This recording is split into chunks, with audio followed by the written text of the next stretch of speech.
Boa tarde a todos. Boa tarde. Sei que nesse horário, às 4h40, já bateu o cansaço um pouco, mas gostaria de agradecer primeiramente a comissão organizadora do evento, pelo convite, pelo carinho, pela amizade, pela confiança, para que a gente pudesse estar aqui hoje e estar conversando sobre um tema a qual eu venho trabalhando há mais ou menos 4 anos, e dentro da minha especialidade, que é a geriatria, não tem como nós não abordarmos a questão da terminalidade dos cuidados paliativos. Então a gente vai comentar um pouquinho sobre os desafios e as oportunidades dentro da terminalidade dos cuidados paliativos e o papel que a espiritualidade tem junto a essa área. Bom, para isso, eu gostaria de começar com a definição de cuidados paliativos, O termo cuidado paliativo, ele se deriva da palavra pallium, do latim, que significa manto, proteção, uma referência aos antigos pastores de épocas bem remotas, onde eles se agasalhavam contra o frio. E a Organização Mundial de Saúde, em 2002, ela definiu o cuidado paliativo como uma abordagem que promove a qualidade de vida de pacientes e seus familiares diante de doenças que ameaçam a continuidade da vida, através da prevenção e alívio do sofrimento. Requer a identificação precoce, a avaliação e tratamento impecável da dor e outros problemas de natureza física, psicossocial e espiritual. E aqui chamo a atenção, que talvez seja uma das primeiras referências que a Organização Mundial da Saúde faz a uma área de atuação, contemplando o aspecto espiritual do ser humano.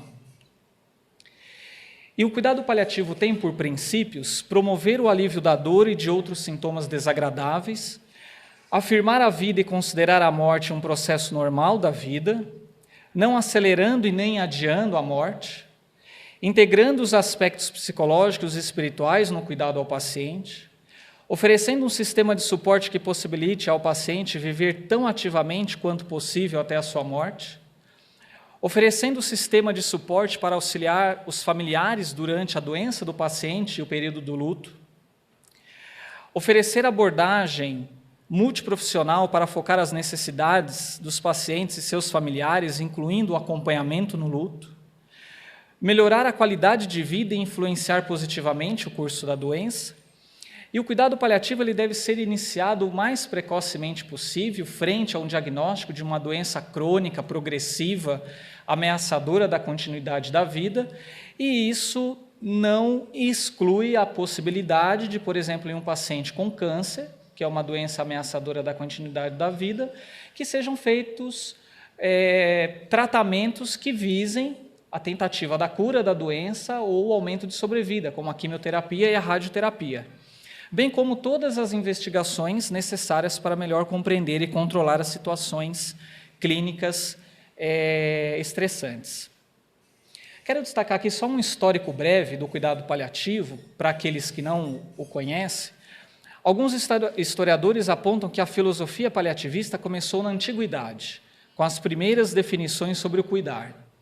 Na Idade Média, durante as cruzadas, era comum achar hóspices, hospedarias, em monastérios, que abrigavam não somente os doentes e moribundos, mas também os famintos, mulheres em trabalhos de parto, pobres, órfãos e leprosos.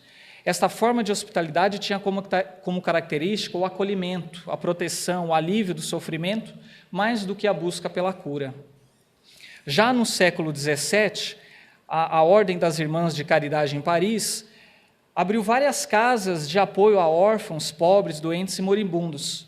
E já no século XX, 1902, essa ordem abriu o primeiro hóspice, que se tem conhecimento, com 30 camas para moribundos pobres. Então, essa assistência passa a se dar, então, próximo ao modelo de uma assistência de baixa complexidade, se assemelhando a um modelo hospitalar de atenção.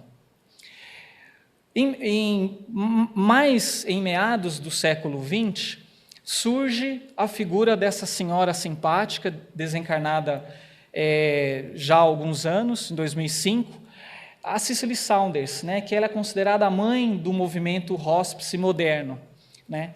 Ela graduou-se como enfermeira, depois como assistente social e como médica. Em 1967, a partir do cuidado que ela dava a pacientes que estavam morrendo, ela funda um grande hospice, acho que talvez o mais famoso da Inglaterra, que é o St. Christopher, e foi o primeiro serviço onde a questão da assistência, da pesquisa e do cuidado, né, ele acaba se integrando, e a partir dali muitas pessoas de outras localidades da Europa, inclusive dos Estados Unidos, passam a ter contato com a filosofia do cuidado paliativo, e esse movimento então acaba se expandindo para os demais países. Bom, e alguém poderia me perguntar, quem é que necessita de cuidados paliativos? Então, todos aqueles que têm um período de avanço prolongado da doença progressiva, como, por exemplo, nos quadros demenciais, e um exemplo é a doença de Alzheimer. Aqueles que têm uma doença estável ou não, com relativos poucos sintomas, mas que em seguida podem ter piora clínica ou morrer de repente, seriam as pessoas portadoras de câncer. E aqueles que sofrem de doenças crônicas, onde a doença não progride claramente, mas que podem ter períodos de progressão e com piora ou aparecimento de sintomas, e em seguida períodos de remissão. Então, são aqueles pacientes que cursam com insuficiência cardíaca, com enfisema pulmonar, e que frequentemente esses pacientes acabam agudizando, acabam tendo alteração de performance. Muitas vezes esses pacientes voltam para casa, recuperam um pouco da capacidade funcional, mas nós sabemos que são doenças progressivas e incuráveis até então. Então, esse é um slide onde essa figura foi retirada do Atlas Global de Cuidados Paliativos no Fim de Vida, lançado agora em janeiro de 2014, e nós vemos aqui, na verdade, que para aqueles que com indicação de cuidados paliativos, e a Organização Mundial da Saúde destaca que hoje estima-se que mais ou menos 20 milhões de pessoas necessitam de cuidados paliativos no mundo. Dentre essa população, nós temos que cerca de 38% são aqueles portadores de doenças cardiovasculares e 34% são os portadores de câncer. E depois nós temos aqui uma faixa que compreendem outros pacientes com doenças progressivas ou ameaçadoras da continuidade da vida. Então, as pessoas que possuem algum tipo de demência, cirrose hepática, doença renal, diabetes, AIDS, a doença pulmonar obstrutiva crônica e outras doenças também progressivas e degenerativas. Bom, uma coisa, nós até conversávamos anteriormente, de que há uma ideia de que cuidados paliativos é para a pessoa idosa, para a pessoa que está somente em fim de vida. Então, são mitos que precisam ser derrubados, né? Na verdade, toda pessoa que tem uma doença crônica, progressiva, ameaçadora da continuidade da vida, merece receber cuidados paliativos. Os cuidados paliativos hoje é considerado como um direito humano, né? Isso não sou eu quem estou dizendo, é a Organização Mundial da Saúde. Então, não só adultos, embora sejam eles, né, a população acima de 60 anos é que acaba demandando mais a quantidade desses cuidados, mas também adultos e crianças devem merecer os cuidados paliativos. Esse slide aqui talvez seja um dos mais principais da apresentação de hoje, e eu queria que vocês prestassem bastante atenção. São dois modelos conceituais de cuidado paliativo. O primeiro modelo, um modelo antigo, onde se acreditava que cuidados paliativos eram cuidados oferecidos ao fim de vida, ou no fim de vida, após todos os tratamentos chamados de modificadores da doença, ou na tentativa de cura da doença, tivessem sido utilizados. E, na verdade, esse é um modelo antigo porque, a partir, né, de todos os estudos e do acompanhamento da evolução dos pacientes com as doenças crônicas e dadas as evidências, hoje considera-se a necessidade de que, frente a um diagnóstico precoce, é nesse momento que o cuidado paliativo merece ser instituído. E eu perguntaria para vocês, por quê? E a resposta é, porque o cuidado paliativo, por definição, não visa a abordagem de melhorar a qualidade de vida, de tratar os sintomas físicos, emocionais, mentais e espirituais. Então, frente a um diagnóstico, obviamente que o paciente, a família, necessita desse acolhimento, necessita de terem os seus sintomas tratados, não só pelo médico, mas também por uma equipe multiprofissional. E aí, obviamente, se nós pegarmos um exemplo de um paciente com câncer, obviamente pode ser que a doença dele progrida, haja uma falência no tratamento, e obviamente a quantidade de tratamento modificador, de quimioterapia, radioterapia, ela vai diminuindo ao longo do tempo, porque ele vai perdendo performance, a doença vai avançando, vai havendo uma deteriorização do ponto de vista clínico, e obviamente mais sintomas esse paciente vai estar suscetível. Portanto, conforme essa doença vai avançando, é claro que o oferecimento de cuidados paliativos vai se tornando mais preponderante, até chegar um determinado momento onde essa pessoa ele necessita apenas de cuidados paliativos exclusivos. E outro detalhe que eu chamo a atenção é o período do luto. A família, os entes queridos, eles necessitam desse segmento e desse amparo, porque muitos de nós, ou quase todos nós, sabemos o que é enfrentar a perda de um familiar ou de um amigo e como é que a família fica depois, né, todo o rearranjo, não só muitas vezes físico, do próprio ambiente físico ali da casa, mas também a questão emocional, os sentimentos de culpa que por acaso esse familiar pode ter, enfim, todo o suporte necessário para o enfrentamento dessa perda, dessa ausência física do seu ente querido. Bom, aqui é só um exemplo de uma das escalas que nós utilizamos em cuidados paliativos, onde a gente avalia a funcionalidade, como o Giancarlo já chegou a citar anteriormente. Existem outras escalas, essa é a que nós utilizamos no Hospital do Servidor Público Estadual em São Paulo, onde a gente avalia a performance do paciente, e isso nos ajuda a saber a capacidade funcional, a indicação ou não que essa pessoa vai ter em receber algum tratamento mais invasivo, e também nos ajuda, de certa forma, a prognosticar, a grosso modo, o tempo de vida que esse paciente tem. Essa é uma escala que avalia sintomas de um paciente.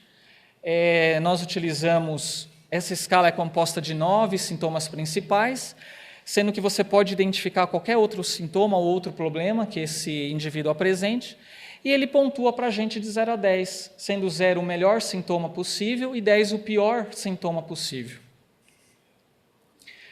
Bom, e aí, surpreendentemente, né, isso é uma coisa que a gente observa na prática, mas quando há um dado científico, isso faz nos chamar a atenção ainda mais para o dado de que o cuidado paliativo pode aumentar a sobrevida. Bom, mas como que isso pode acontecer? E aí, no New England, em 2010, os pesquisadores eles procuraram avaliar o efeito da introdução precoce de cuidados paliativos logo após o diagnóstico de câncer de pulmão, não pequenas células, metastático, sobre os sintomas relatados pelo paciente e os cuidados de final de vida entre os pacientes ambulatoriais, dado a performance que esses pacientes tinham de ser mais elevada. Bom, o que os pesquisadores fizeram? Eles pegaram 151 pacientes e dividiram aleatoriamente em 2 grupos. Então, esses grupos eles eram muito homogêneos em relação ao estadiamento da doença, a performance, os sintomas e os tratamentos realizados. Eram muito parecidos. Um desses grupos, além do cuidado oncológico regular num centro de referência, eles receberam os cuidados paliativos, que foram administrados através de um protocolo. E o outro braço do estudo receberam somente o tratamento oncológico. E esse protocolo, ele visava dar uma atenção particular à avaliação física e aos sintomas psicossociais desses pacientes, o estabelecimento de metas do atendimento, com consultas mais frequentes, auxiliando na tomada de decisão sobre tratamento e cuidados de coordenação com base nas necessidades individuais do paciente. Esse estudo aconteceu de 2006 a 2009 e o desfecho primário foi qualidade de vida, no final de 12 semanas. como resultados, eles observaram que esses pacientes que receberam cuidados paliativos precoces, eles tiveram, ao final de 12 semanas, menos sintomas depressivos e ansiosos nas escalas avaliadas ou utilizadas, e também em termos de qualidade de vida, eles também observaram que esses pacientes que receberam cuidados paliativos precoces, eles tiveram uma aferição de qualidade de vida melhor ou maior. E aí, para a surpresa, também, nesse estudo, foi observado que aqueles do braço do cuidado paliativo precoce, eles tiveram uma sobrevida com significância estatística cerca de quase 3 meses maior do que aqueles que se submeteram a um tratamento oncológico normal, mostrando que, muito provavelmente, esses pacientes foram submetidos a menos tratamentos invasivos, prolongadores de vida, né? Dado o fato de que eles já não tinham mais performance para tal. Bom, e aí a gente também entra num campo, né, que são os efeitos da espiritualidade nos cuidados paliativos e no fim de vida. E alguém poderia me perguntar, bom, mas quais são esses efeitos? E aí o Giancarlo já colocou algumas questões, então eu vou passar bem rápido, mas a espiritualidade pode afetar a forma como um paciente lida com a experiência do câncer e seus sintomas, ajudando no encontro de seu significado. Os pacientes com câncer relatam que sua espiritualidade os ajudam a encontrar esperança, gratidão e positividade em sua experiência com o câncer. O bem-estar espiritual em pacientes com câncer tem sido associada com níveis mais baixos de depressão, melhor qualidade de vida à beira da morte, proteção contra o desespero de fim de vida e de desejo de morte prematura, desejo de eutanásia. Aí um outro trabalho que eu trago também, foi um trabalho já publicado já há 14 anos, no JAMA, onde os pesquisadores procuraram avaliar os fatores considerados importantes no fim de vida para pacientes, familiares, médicos e outros provedores de cuidados de saúde. Foi um estudo transversal, os pacientes tinham condições crônicas avançadas de saúde, e aí, quando perguntado se a fé era tida como muito importante no fim de vida, 61% dos pacientes disseram que sim. 72% dos familiares enlutados, que tinham perdido seus entes queridos, também disseram que a fé é muito importante no fim de vida. Para 47% dos médicos, a fé era importante no fim de vida, e para 81% dos prestadores de cuidados, mostrando uma disparidade na percepção entre médicos e familiares, pacientes e provedores de saúde. E aí eles foram até um pouco mais além, eles procuraram saber, entre médicos e pacientes, o que eles achavam como atributos mais importantes no fim de vida, né? Então, para mais de 70% dos pacientes, eles concordavam que estar bem mentalmente, estar em paz com Deus, não ser um fardo para a família, ser capaz de auxiliar os outros, rezar, a prece, ter um planejamento adequado para o funeral, não ser um fardo para a sociedade, ter um sentimento de completude junto à vida, foram os principais fatores. E veja que para os médicos não se dá na mesma proporção a consideração desses fatores, mostrando que nós, profissionais da área da saúde, precisamos estar atentos para possíveis atributos que são considerados importantes para os pacientes no fim de vida, entre eles os aspectos religiosos e espirituais. Esse é um outro trabalho também que eu trago, que procurou avaliar a religiosidade e suporte espiritual entre pacientes com câncer avançado e as associações com as preferências de tratamento em fim de vida e qualidade de vida. Foi um estudo realizado em 2007, envolveu 230 pacientes com câncer avançado, um estudo multicêntrico, e foi visto que para 67% a religião era muito importante. Houve um aumento significativo na prática das atividades religiosas não organizacionais diárias, como a oração, por exemplo, a prece, em relação ao período antes do diagnóstico, com significância estatística. 72% relataram que suas necessidades espirituais foram apoiadas minimamente ou não foram apoiados pelo sistema médico. O apoio espiritual recebido, seja pela comunidade religiosa ou pelo sistema médico, foi significativamente associado com melhor qualidade de vida, também com significância estatística.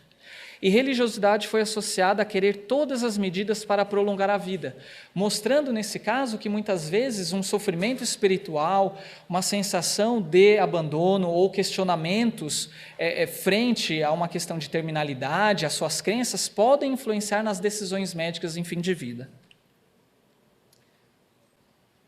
Bom, também alguém poderia me perguntar, né?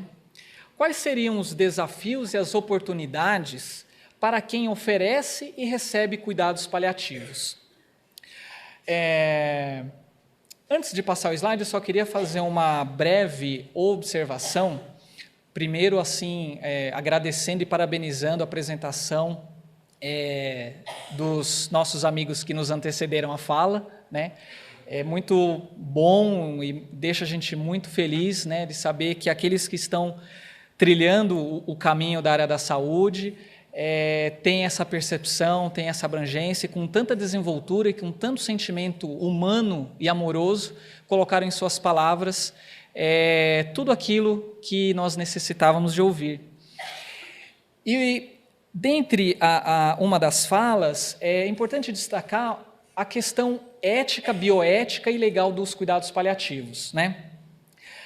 Hoje, o cuidado paliativo ele está no Código de Ética Médica, né? No novo Código de Ética Médica, onde defende-se, onde se legaliza, onde se autoriza o médico, frente a um quadro de terminalidade de vida, é dever de todo o médico oferecer os cuidados paliativos necessários para os controles dos sintomas, respeitando a vontade do paciente ou seu representante legal.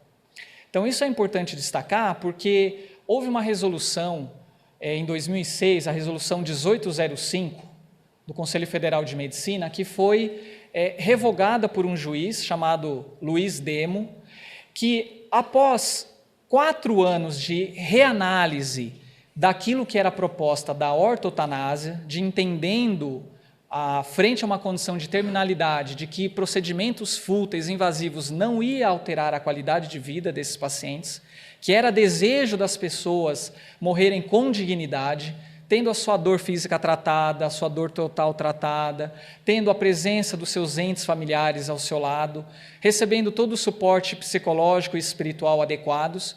Então, após 4 anos, esse mesmo juiz, ele indefere o pedido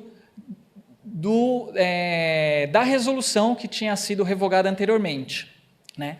E, atualmente, há uma tendência, e foi muito bem colocado pelo colega, de que se isso não é colocado às claras no Código Penal, porém, essa resolução tem força de lei, porque entende-se e compreende-se que isso é uma conduta que é baseado dentro do âmbito da medicina, né?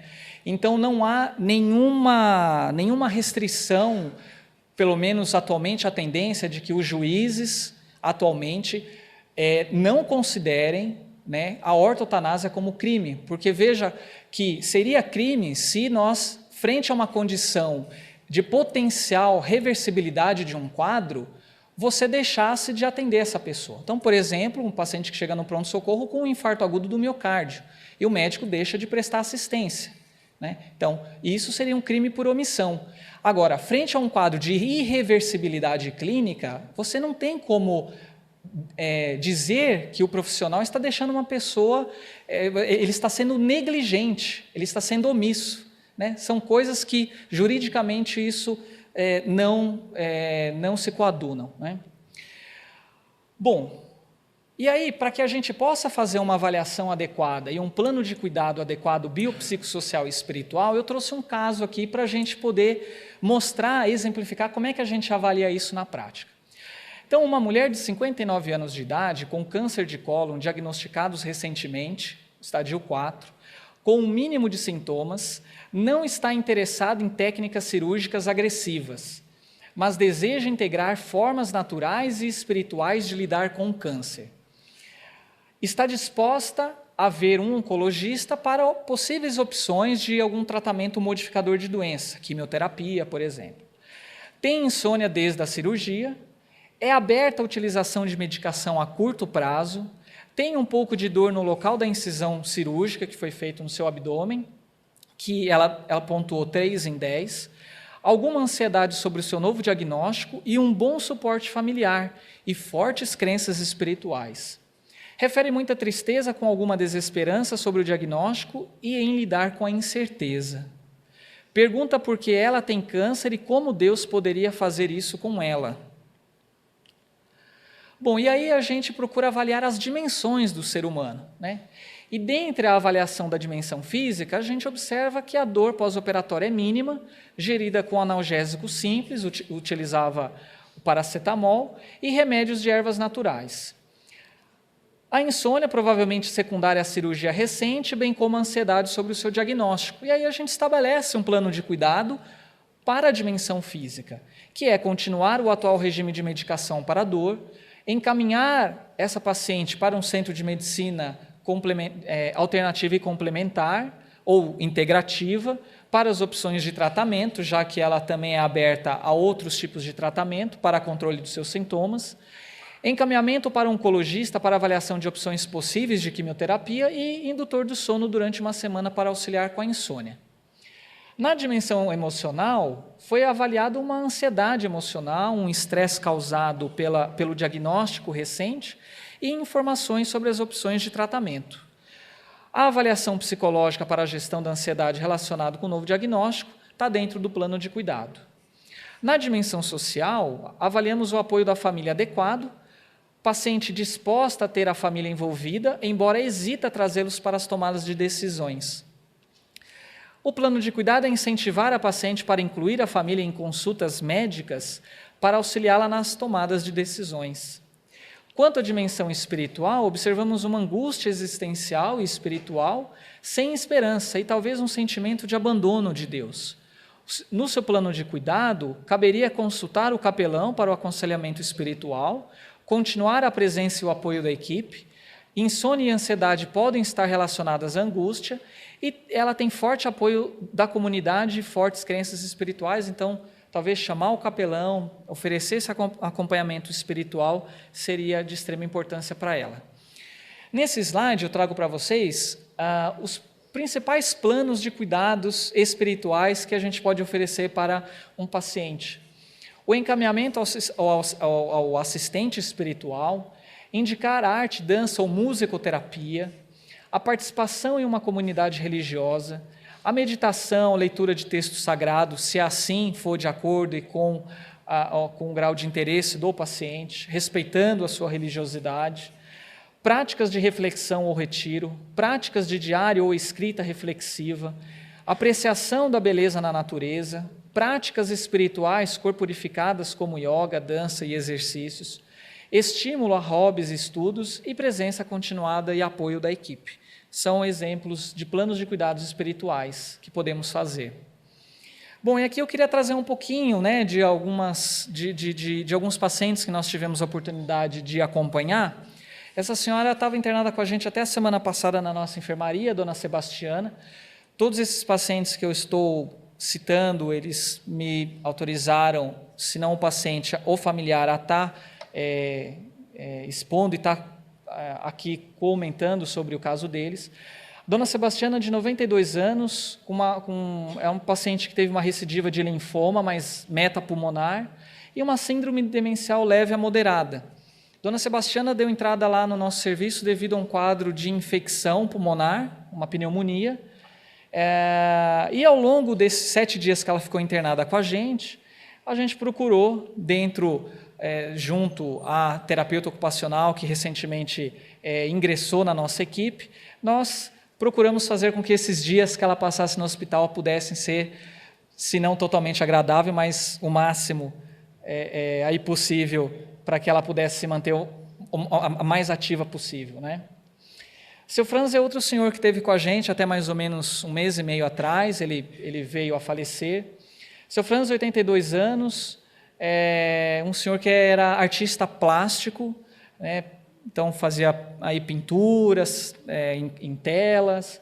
Ele teve um tumor de vias urinárias e próstata, ele acabou evoluindo com uma metástase em sistema nervoso central e foi o motivo da internação dele, onde devido à fraqueza e perda de força muscular no membro inferior direito, alteração na fala, ele acabou internando.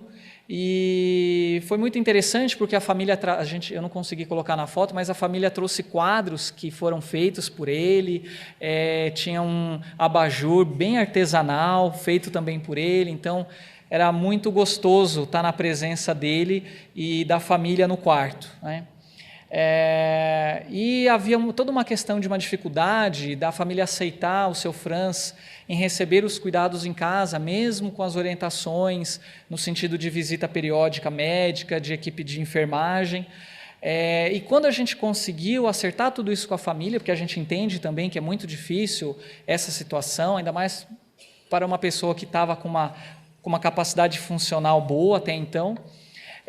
2 dias antes dele receber a alta, estava tudo programado, ele acabou rebaixando o nível de consciência e depois de alguns dias ele veio falecer, mas esteve com qualidade de vida, os seus sintomas tratados, com a família do lado e com todo o apoio necessário. Dona Lourdes foi a minha segunda paciente que eu acompanhei no atendimento domiciliar. Isso já tem 3 a 4 anos. Ela faleceu aos 94 anos, ela era viúva, católica não praticante, nunca teve filhos, ela tinha uma preocupação em relação à questão do corpo físico.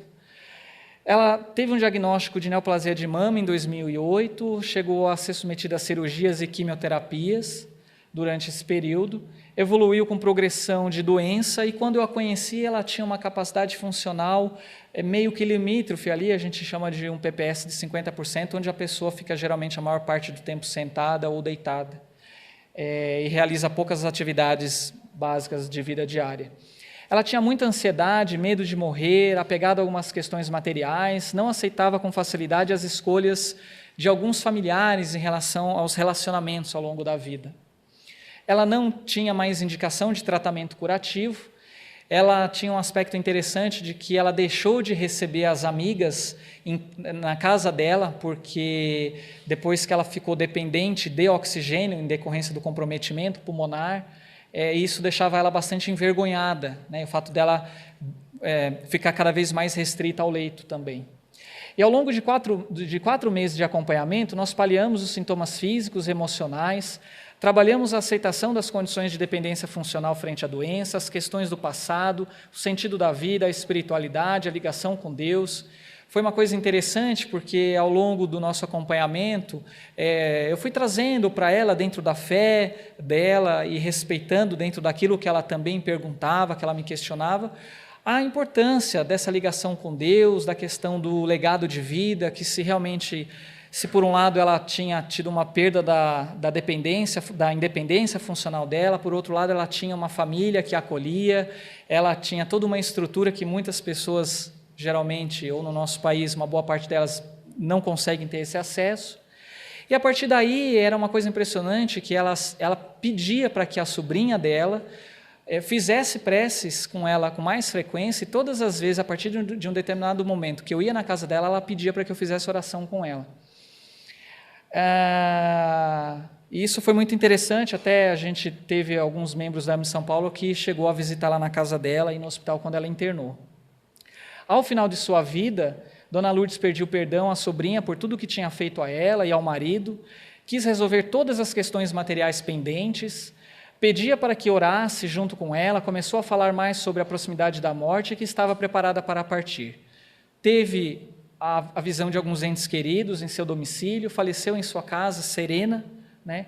E a amizade da família comigo continua até hoje, a ponto de que esses familiares chegaram aí no meu casamento, frequentam a minha casa atualmente, então uma relação de estreitamento da nossa amizade mesmo.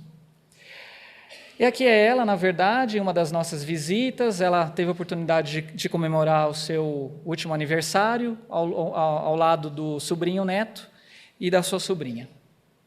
Então a gente observa que tem muitos dilemas enfrentados por pacientes com doenças graves, né?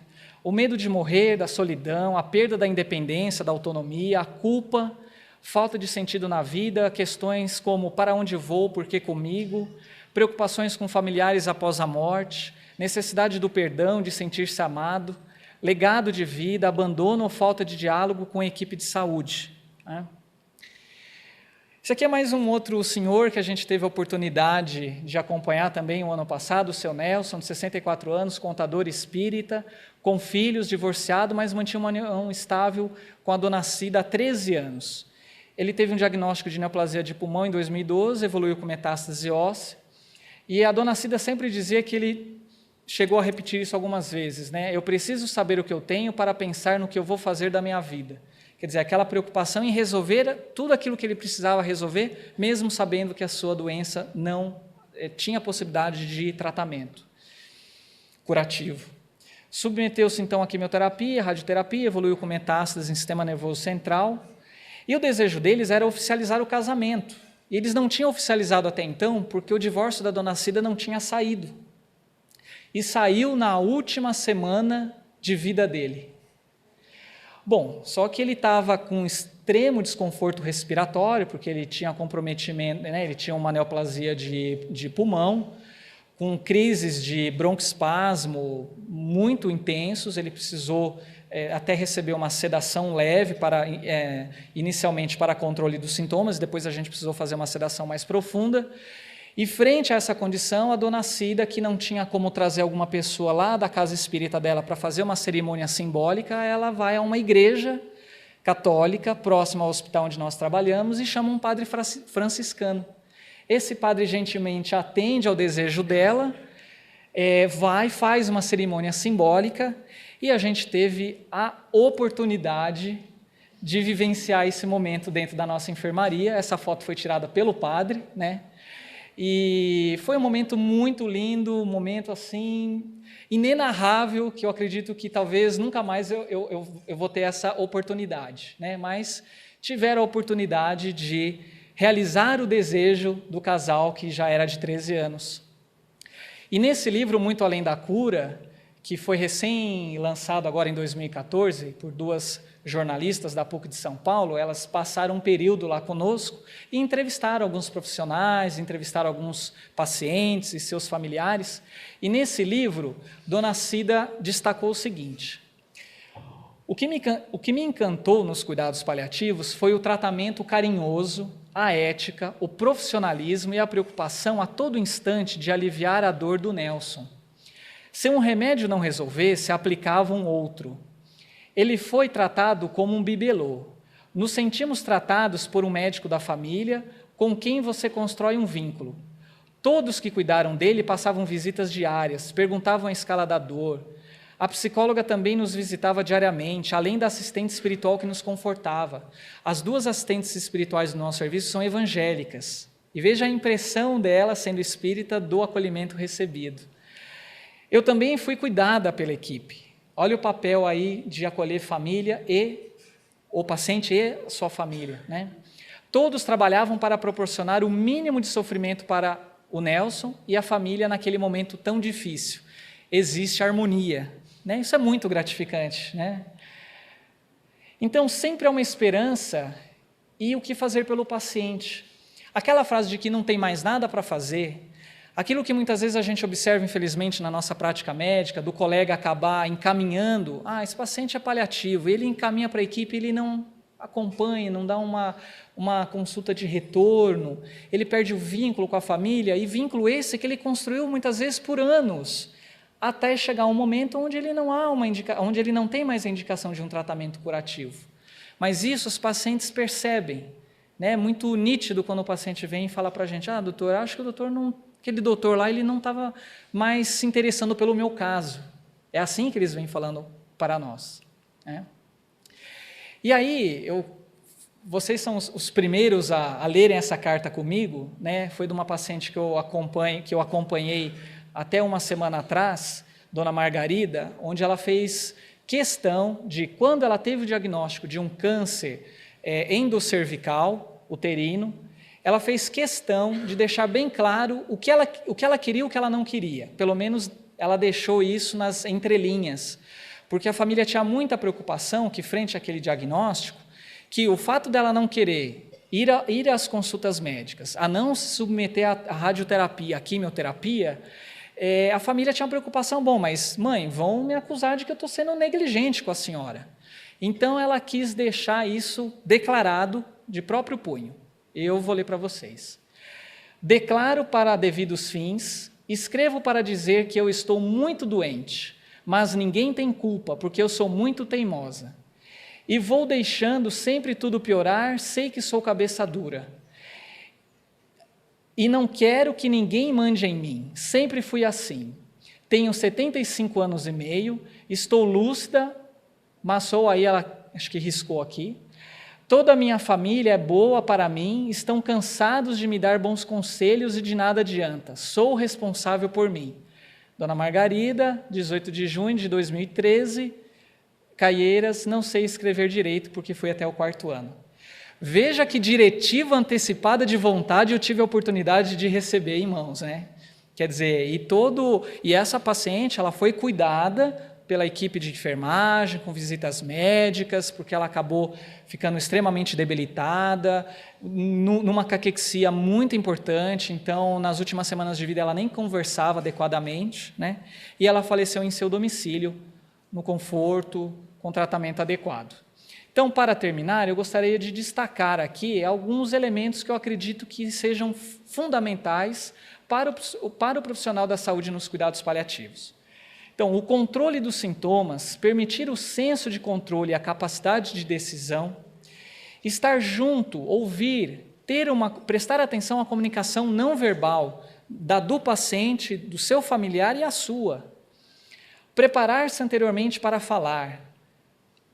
Preparar o ambiente adequado, facilitar resoluções de pendências, fornecer informações dosadamente, manter a esperança e otimismos reais e proporcionais àquela condição. Discutir decisões terapêuticas com o paciente e com a família, um trabalho transdisciplinar, conduta ética.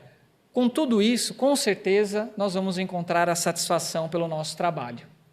Então, o meu sincero agradecimento pelo convite de estar aqui, o meu agradecimento a Deus, a Jesus, pedindo que o nosso Mestre Maior derrame luz e paz em todos os nossos corações. Muito obrigado.